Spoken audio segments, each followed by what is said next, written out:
सभी को जय हिंद। मैं नितिन निकोडे स्वागत करता हूँ आप सभी का आपके अपने YouTube channel mission NCC the way of success में। तो आप सभी एनसीसी कैडेट के लिए आज एक बहुत बड़ी गुड न्यूज है, क्योंकि गर्ल्स कैडेट इंस्ट्रक्टर की जो वैकेंसीज है वो निकल चुकी है और इसके जो सबसे ज्यादा पद इस साल निकले, जो 154 पदों के लिए इसकी भर्ती निकली है। तो आप सभी एनसीसी कैडेट्स के पास ये सुनहरा मौका है जहां पर इसकी मैक्सिमम सैलरी 81,000 तक आपको मिल सकती है। तो इसलिए आप सभी एनसीसी के कैडेट इसके लिए आवेदन कर सकते हैं। देखिएगा दोस्तों, जो जीसीआई की जो वैकेंसीज है हर बार तो निकलती है, बट किसी को पता ही नहीं चलता है ओके, कब इसकी वैकेंसी आती है, कब निकल के जाती है, और इसके बारे में हमें नॉलेज भी नहीं होता है कि इसके लिए कौन कौन अप्लाई कर सकता है, इसका एजुकेशन क्वालिफिकेशन क्या है, ठीक है, इसको अप्लाई करने के लिए हमारे पास क्या क्या होना चाहिए। तो ये सारी चीजें आज के इस वीडियो में मैं आप सभी को बताऊंगा। बस इतना है कि वीडियो थोड़ा सा लंबा होगा। अगर मैं शॉर्ट में वीडियो बनाऊंगा 2-3 मिनट का, तो इसमें आप डिटेल में नहीं समझ पाओगे, तो वीडियो लास्ट तक जरूर देखना ओके। तो आप सभी को करना क्या है, अगर आप सभी इसके बारे में डिटेल में जानना चाहते हो तो सबसे पहले आप एक काम करेंगे, वो है आप सभी को जाना है बच्चों गूगल पे। आप आपके मोबाइल में जो है वो क्रोम ब्राउजर ओपन करेंगे और जाएंगे बच्चों गूगल पे, और गूगल पे यहाँ पे आप सभी को सर्च करना है रोजगार की दुनिया। क्या सर्च करेंगे, सभी याद रखेंगे, गूगल पे जाने के बाद आप सभी को यहाँ पे सर्च करना है रोजगार की दुनिया.com ओके। इस तरीके से यहाँ पे आपको डिटेल में इंफॉर्मेशन मिल जाएगी, रोजगार की दुनिया.com ओके। बस यही सर्च करना है दोस्तों। जैसे ही आप ऐसे सर्च करोगे तो आप सभी के सामने एक ऑफिशियली वेबसाइट आ जाएगी रोजगार की दुनिया की ओके। तो आप यहाँ पे इस रोजगार की दुनिया की वेबसाइट के ऊपर आप सभी को फर्स्ट वेबसाइट आपके सामने आ जाएगी, जो कि आपको जूम करके दिखा रहा हूं।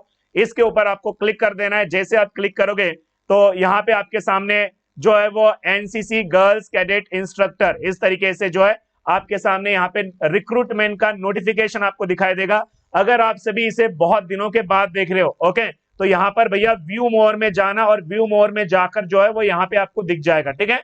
अब यहाँ पे लेटेस्ट पोस्ट जो है वो अपलोड होती रहती है, तो इसलिए आप इसके ऊपर क्लिक करेंगे। जैसे ही बच्चों आप क्लिक करोगे यहाँ पे, तो यहाँ पे आपको जो है वो जीसीआई यानी कि गर्ल्स कैडेट इंस्ट्रक्टर का जो रिक्रूटमेंट का नोटिफिकेशन है यहाँ पे आपको मिल जाएगा। तो आपको पता है कि हर साल इसकी वैकेंसी निकलती है। अब ये जो वैकेंसी है वो एसएससी का जो फेज 11 है उसके तहत जो है वो गर्ल्स कैडेट इंस्ट्रक्टर की नोटिफिकेशन ये जारी किया गया है। अब इसके लिए आवेदन कैसे करना है इसके बारे में आप सभी को बताता हूं। बच्चों देखिएगा, इसका जो रजिस्ट्रेशन डेट है वो 6 मार्च से शुरू हो चुका है, और इसका जो लास्ट डेट है ना वो 27 मार्च 2023 के पहले आप सभी को ऑनलाइन रजिस्ट्रेशन इसका करना पड़ेगा। डिपार्टमेंट जो है बच्चा वो directorate general of NCC ministry of defence के द्वारा इस वैकेंसी को निकाला गया है। और इसका जो एग्जाम है वो कैसे होगा बच्चों, तो इसका एग्जाम जो है वो कंप्यूटर बेस्ड ऑनलाइन एग्जाम होने वाला है, और ये आपका जून जुलाई में जो है वो इसका एग्जाम होगा ओके।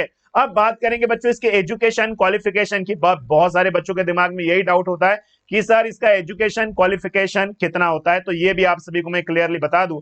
इसके एजुकेशन क्वालिफिकेशन की अगर हम बात करेंगे तो बच्चा इसके लिए आप सभी के पास ग्रेजुएशन होना बहुत जरूरी है, तभी आप इसके लिए अप्लाई कर पाओगे, अदरवाइज आप इसके लिए अप्लाई नहीं कर पाओगे ओके।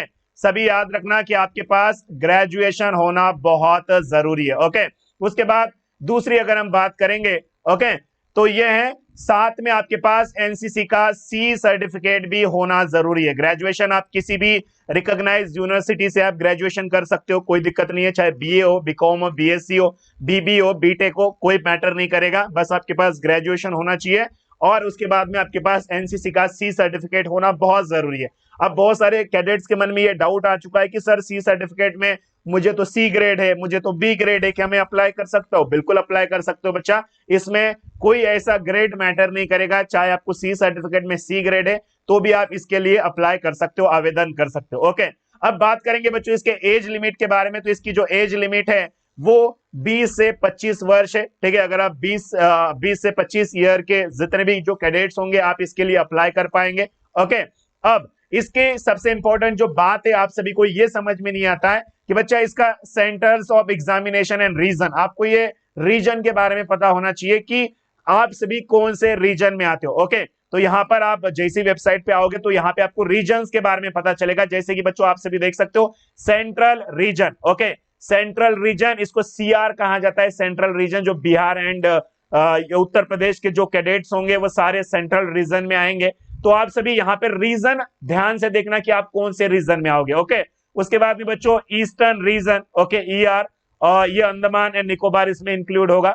उसके बाद में यहां पर अगर आप आओगे बच्चा तो ये आपका KKR यानी कि कर्नाटक एंड केरला रीजन, ठीक है, KKR यानी कि कर्नाटक केरला रीजन, ये आप सभी को इसको याद रखना है। सबसे पहले ये आपको इस रीजन की वाइज वैकेंसी को निकाला गया है। ओके, अब MAR का बच्चा मध्य प्रदेश रीजन, ओके, उसके बाद में नॉर्थ ईस्ट रीजन, और उसके बाद में ये आपका NRA नॉर्थर्न रीजन। ये रीजन आप सभी कौन से रीजन में आते हो ये आपको यहाँ पे पता चल जाएगा। ओके, अब इसकी अगर हम वैकेंसीज की बात करेंगे तो टोटल इसकी वैकेंसीज कितनी निकाली गई है आप सभी देख सकते हो। ओके, तो बच्चा इसकी टोटल वैकेंसीज की अगर हम बात करेंगे तो भैया NR यानी कि नॉर्थर्न रीजन, तो नॉर्थर्न रीजन की अगर हम वैकेंसीज की बात करेंगे तो टोटल 3 वैकेंसीज है नॉर्थर्न रीजन वालों के लिए। ओके, उसके बाद में आप यहां पर देखोगे नॉर्थ वेस्ट रीजन, ओके, तो NVR, अब NVR का क्या होगा, यहां पर मैंने आप सभी को बताया था, NVR में जो है आपका क्या आएगा बच्चा, नॉर्थर्न वेस्टर्न रीजन, NVR। तो NVR की जो वैकेंसीज होगी बच्चा वो लगभग 15 वैकेंसीज आपको मिल जाती है। ओके, बाकी आप यहां पर देखना कि आप कौन से कैटेगरी में आते हो, SC में आते हो, ST में आती हो, OBC में आती हो, या अनरिजर्व में आते हो, या कौन से कैटेगरी में आप आते हो, तो आप यहाँ पे चेक कर लेना आपकी कैटेगरीज की। ओके, उसके बाद में सेंट्रल रीजन की बात करेंगे तो इसमें कुल जो है ना वो 56 वैकेंसीज यानी कि काफी लंबी ज्यादा वैकेंसीज आपको यहाँ पे मिल जाएगी सेंट्रल रीजन में। अब सेंट्रल रीजन में कौन आएगा, तो यहाँ पर अगर हम देखेंगे बच्चों CR सेंट्रल रीजन में जो है एक मिनट, तो बच्चों सेंट्रल रीजन यहाँ पे, ओके, तो भैया बिहार और उत्तर प्रदेश के जो कैडेट्स है ना वो सेंट्रल रीजन में आएंगे। तो वैसे आप सभी को देखना पड़ेगा कि आप कौन से रीजन में आते हो। ओके, तो इसकी काफी ज्यादा यहाँ पे वैकेंसीज निकल चुकी है, 56 वैकेंसीज है। और ईस्टर्न रीजन की अगर हम बात करेंगे बच्चों तो इसमें 26 वैकेंसी मिल जाती है। वेस्टर्न रीजन की अगर बात करेंगे तो इसमें हमें 33 वैकेंसीज मिल जाती है। और साउथर्न रीजन की अगर हम बात करें तो इसमें 17 वैकेंसीज मिल जाती है। और कर्नाटक केरला रीजन की अगर हम बात करेंगे बच्चों तो इसमें हमें 4 वैकेंसीज मिल जाती है।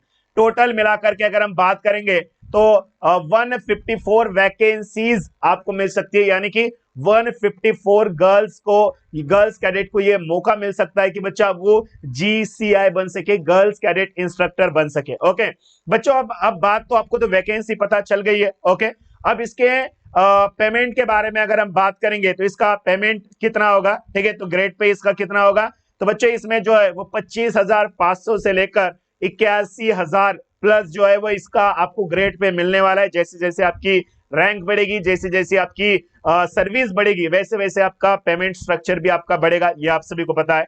ओके, अब बात करेंगे बच्चों की इसका एग्जाम कैसे होगा, एग्जाम का पैटर्न कैसे होगा। तो एग्जाम का पैटर्न जो है वो बहुत सिंपल सा होगा, ठीक है, बहुत बेसिक लेवल का होगा बच्चों। तो एग्जाम का पैटर्न को आपको 4 पार्ट्स में डिवाइड किया गया है, जिसमें आपका जनरल इंटेलिजेंस, जनरल अवेयरनेस, उसके बाद में quantitative aptitude and English language, ये 4 पार्ट में आपका एग्जाम कंडक्ट कराया जाएगा, जिसमें ये टोटल जो है ना वो 100 नंबर का एग्जाम होगा। टोटल मार्क इसके 200 मार्क्स होंगे बच्चों, 200 मार्क का आपका पेपर होगा। ओके, और साथ ही में ओके ये पेपर आपको ऑनलाइन होगा, computer based. Okay, computer based होगा, ऑनलाइन आपका एग्जाम होगा, याद रखेंगे सभी कैडेट्स। इसके बाद में जैसे आपका एग्जाम क्लियर होगा ना, उसके बाद में आपका डॉक्यूमेंट वेरिफिकेशन होगा, उसके बाद में डायरेक्ट आपका रिक्रूटमेंट किया जाएगा, इस बात को याद रखना, ठीक है। क्या होगा, एग्जाम होगा, एग्जाम देना है, एग्जाम के बाद में अगर एग्जाम में आप टॉप कर जाते हो या एग्जाम में आप अच्छे नंबर स्कोर करके कट ऑफ में आप आ जाते हो, तो उसके बाद में बच्चों आपका क्या होगा, डॉक्यूमेंट वेरिफिकेशन होगा और फाइनली आप सभी का सिलेक्शन होगा। बस इतनी सी प्रोसेस है। अब मैं आपको इतना बोलना चाहूंगा, जितने भी हमारे एनसीसी के जो कैडेट्स है जिनका ग्रेजुएशन कंप्लीट हुआ है, ओके, और जिनके पास एनसीसी का C सर्टिफिकेट है, वो सभी गर्ल्स कैडेट, और ये भी आपको पता होना चाहिए ये गर्ल्स के लिए वैकेंसीज है। ओके, आपको पता है कि GCI का मतलब गर्ल्स कैडेट इंस्ट्रक्टर, ठीक है, ये ओनली गर्ल्स के लिए वैकेंसीज है। अब मैं आपको एक बात यहाँ पे क्लियरली बता दूं बच्चों, ये GCI की वैकेंसीज को क्यों निकाला जाता है, तो इसके पीछे का जो मेन मकसद क्या है बच्चों, जो हमारी एनसीसी की गर्ल्स कैडेट होती है उन सभी को ये काम दिया जाता है कि वो स्कॉट कर सके, ठीक है, जो हमारे एनसीसी के कैडेट है उनको ट्रेनिंग दे सके, ठीक है, उनको प्रशासनीय ड्यूटी दी जाती है, वो कैडेट का एनरोलमेंट वो कर सकते हैं। ओके, उसके बाद में स्टोर को होल्डिंग करना, खेल और साहसिक गतिविधियां, जो बाहर कैंप्स जाते हैं तो उनके साथ जो है वो हमारी जीसीआई यानी कि गर्ल्स कैडेट इंस्ट्रक्टर को भेजा जाता है। तो ये आपकी ड्यूटीज होगी, याद रखना। बहुत सारे गर्ल्स कैडेट को नहीं पता है कि उनकी ड्यूटीज क्या है। तो भाई जब आप इसमें लगोगे ना, ज्वाइंट होगे, भर्ती हो गए आप जीसीआई में, तो आप सभी की ये ड्यूटीज होने वाली है, आपके कर्तव्य होने वाले। ओके, तो इसमें कोई ज्यादा दिमाग लगाने वाली बात नहीं है, सिंपल सी बात है। आपका ग्रेजुएशन कंप्लीट हुआ है, आपकी एज 20 से 25 वर्ष के बीच में है, उसके बाद में आपके पास एनसीसी का सी सर्टिफिकेट है, तो सभी गर्ल्स कैडेट इसके लिए ऑनलाइन अप्लाई कर देना। ओके, अगर आप सभी इसका डिटेल में नोटिफिकेशन और जानना चाहते हो तो यहाँ पर जो है आप आओगे ना हमारी वेबसाइट पे, तो यहाँ पे आपको ऑफिशियल नोटिफिकेशन इसका मिल जाएगा। यहाँ पे जो है आप ऑनलाइन अप्लाई कर सकते हो इसके लिए, और आप इसकी ऑफिशियल वेबसाइट पे यहाँ से विजिट कर सकते हो। तो आप सभी गूगल पे रोजगार की दुनिया सर्च करके आप यहाँ पर आ जाना, या तो लिंक मैं डिस्क्रिप्शन बॉक्स में दे दूंगा, वहां से जो है आप डायरेक्ट वेबसाइट पे आके अपनी जानकारी पढ़ सकते हो। ठीक है, अगर आपका कोई भी डाउट हो तो मुझे कमेंट बॉक्स में पूछ लेना, मैं उसका आंसर बता दूंगा, और इसके लिए ऑनलाइन एप्लीकेशन कैसे करना है वो भी मैं आपको बताऊंगा। ठीक है, इसका मैं प्रॉपर फॉर्म भर के आपको दिखाऊंगा कि कैसे इसके लिए फॉर्म भरा जाता है। ओके, अगर आप सभी को आज का ये वीडियो अच्छा लगा हो तो लाइक जरूर कर देना, चैनल पे नए हो तो चैनल को सब्सक्राइब कर देना, और अपने जितने भी जो गर्ल्स कैडेट है ना, आपकी जो सीनियर्स होंगी जिनका एनसीसी ऑलरेडी हो चुका है, उनको शेयर जरूर कर देना, क्योंकि उन तक ये नोटिफिकेशन पहुंचता ही नहीं है और वो भर्ती नहीं हो पाते। ओके, तो आई होप, तो बिल्कुल मिलेंगे अपनी नेक्स्ट वाली वीडियो में, तब तक के लिए टाटा बाय बाय, सायनारा, अलविदा, जय हिंद, वंदे मातरम।